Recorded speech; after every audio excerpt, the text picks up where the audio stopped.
Hello guys. तर आज मी बनवणार आहे मटकी चिला आणि जे बाळासाठी प्लस आपल्यासाठी उपयुक्त आहे. सो चला स्टार्ट करूया.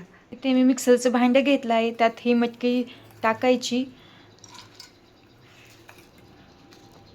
आता ह्यात मटकी टाकून झालेली आहे माझी.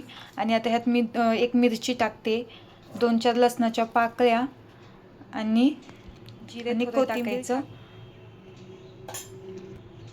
आणि 2-3 चमचे चवीनुसार मीठ टाकायचं आणि हे बारीक करून घ्यायचं आता. आणि आता ह्यात थोडंसं पाणी ओतूया आपण.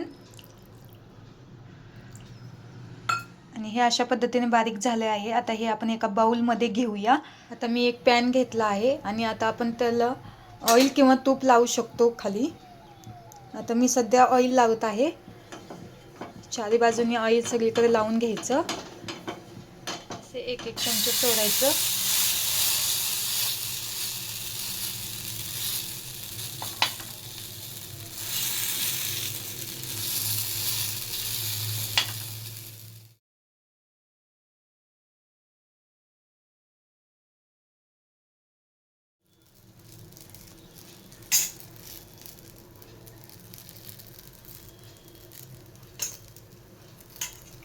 अशा प्रकारे आपण मटकी चिला बनवू शकतो.